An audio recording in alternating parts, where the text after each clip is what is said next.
मुर्गी ज़्यादा आ जाए और डिशेस भी ज़्यादा बनानी हो तो ये जो मुर्गी होती है इसे धो के इसका पानी निचोड़ के अगर इसमें थोड़ा सा तेल और कुछ हम इसमें नमक और थोड़ा सा इसमें डाल दें हम सिरका और फिर इसको अच्छी तरह मसल दें तो फिर इसके पैकेज बना के रख दें तो इसकी बोटियाँ ना अंदर तक नमक रच जाता है। सिरका थोड़ा ही डालना है और उसकी वजह से बोटी टूटती भी नहीं है बाद में।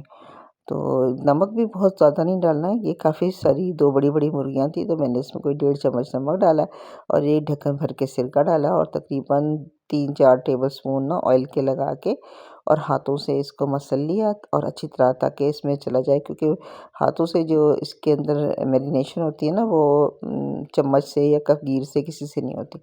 इसको अच्छी तरह मसल के इसमें सारा नमक चला जाएगा। अब हम इसके पैकेट बनवा के रख देंगे और जब हमें ज़रूरत होगी तो हम निकाल लेंगे। तो ये मैंने इसमें थोड़ा सा बल्कि क्या किया कि इसमें लहसुन अदरक भी डाला है। अब ये जो बोटियाँ हैं ना ये हड्डी वाला गोश्त है, तो ये मैंने चावलों के लिए रखा है, पुलाव बनाना है तो इसमें लहसुन अदरक भी डाल दिया। अच्छा, लहसुन अदरक भी डाल दें और नमक भी थोड़ा डाल दें और फिर रख दें। उसके बाद जब इसे पकाना हो तो इसे बाहर निकाल लें, डिफ्रॉस्ट कर लें। ये इतनी प्याज़ें नहीं है, ये बड़े बड़े से 2 टमाटर नहीं है। ये बनेगा पुलाव बिरयानी टाइप, ना पुलाव होगा ना बिरयानी होगी, दरमियान की चीज़ होगी।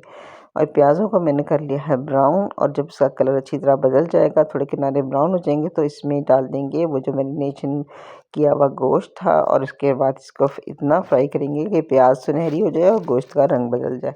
प्याज को काला नहीं करना। देखिए इसका रंग इस तरह हो जाएगा, गोल्डन प्याज हो जाएगी। तो फिर इसमें ये डाला है मैंने सौंफ की यखनी, जो मुर्गी की यखनी होती है ना तो उसमें इतनी मुर्गी में जान नहीं होती कि हम उसकी यखनी अलग से बनाएं। तो सौंफ और धनिया तना बजाय यखनी बनाने के मैं इसको पीस लेती हूँ। जितनी सौंफ डालनी है, जैसे इसमें 2-2.5 चम्मच सौंफ मैंने डाली है सौंफ, तो इसमें उससे तकरीबन दुगना किस्म का दुगना डालेंगे धनिया, साबित धनिया ये पीस के रखा हुआ है तो ये डाल जाएगा। इससे एक तो पकाने में भी आसान होता है, जल्दी पक जाता है, फिर जो यखनी छानने वाला चक्कर हो वो भी नहीं होता और फिर मुर्गी टूटती नहीं है। बस इसी पानी में गला के और हम बना लेंगे पुलाव।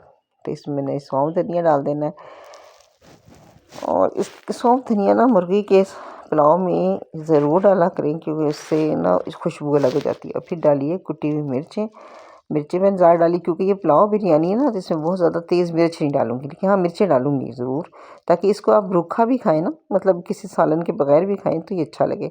और टमाटर भी मैंने डाल दिए थे और ये मैंने डाल दी इसमें मिर्चें, सौंफ धनिया और ये है इलायची पाउडर।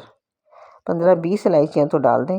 वैसे तो इसमें जावित्री और जायफल भी पड़ता है, लेकिन मैंने इसमें सिर्फ इलायची पाउडर और गरम मसाला यूज़ किया। और इसमें डाली है जनाब इमली का रस। इसमें थोड़ी सी इमली ज़रूर डालें, टमाटर तो कम डाले हैं ना, तो इसमें इमली दही टमाटर मिलके उसकी खट्टापन पूरा कर लेंगे। इसी वजह से मैंने इसका नाम है पुलाव बिरयानी। गोश्त को गला लिया, भून लिया, भूनते भूनते ही अधगला हो जाता है। जब इसका तेल ऊपर आ जाएगा अच्छी तरह और ये भुन जाएगा, फिर हमने इसमें जितने हमने चावल लेने, तो मैंने इसमें तकरीबन लिए थे 1.25 किलो चावल और ये 1.25 किलो गोश्त होगा, ये थोड़ा ज़्यादा होगा। फिर उसमें चावल लिए थे, तो अब यखनी में जब उबाल आ जाएगा फिर चावल डालें और फिर जितने 1 कप चावल में 1 चमची टीस्पून नमक पड़ता है। तो लेकिन ये मैंने देख लिया कि नमक मैंने थोड़ा सा पहले भी डाला हुआ था, इसलिए नमक ज़रा हाथ रोक के डाला है। नमक डाल दिया और इसको हम रख देंगे पकने के लिए। जितनी देर में ये पकेगा मुर्गी साथ साथ गल जाएगी। भुनने में कुछ गल गई थी और बाकी अब गल जाएगी। अब ये मैंने इसमें गरम मसाला डाल दिया क्योंकि इलायची पाउडर तो मैं डाल चुकी थी ना, तो मैंने इससे सादा गरम मसाला डाला। और जब ये पक जाएगा दम पे आते वक्त इसमें मैं डाला था, ये मेरे पास केवड़े के एसेंस था और रंग, ये फूड कलर जो डालते हैं बिरयानी वाला। अब ये चूँकि पूरा पुलाव बिरयानी है ना तो इसमें ज़्यादा रंग नहीं डाला, बस ये इतना डालूँगी और ये थोड़ा सा और होगा, इसमें ज़रा सा और हो डाल के पानी तो एक साइड पे और कर दूँगी। इसका जो बहुत यूनिक सा टेस्ट आता है ना वो इस तरह आता है कि इसमें डालूँगी दही। अब मेरे पास थोड़ी दही कम थी, प्याला भरा हुआ हो तो ज़्यादा अच्छा होता। पूरा इसके ऊपर दही लगा के और फिर हमने इसको बंद कर देना हल्की। इसका तकरीबन 8 मिनट जो होता है ना चूल्हे पे, 8 से 10 मिनट का दम काफ़ी होता है। दावत थी पहले से पकाना था तो मैंने हॉट पॉट में डाल के रख लिया था।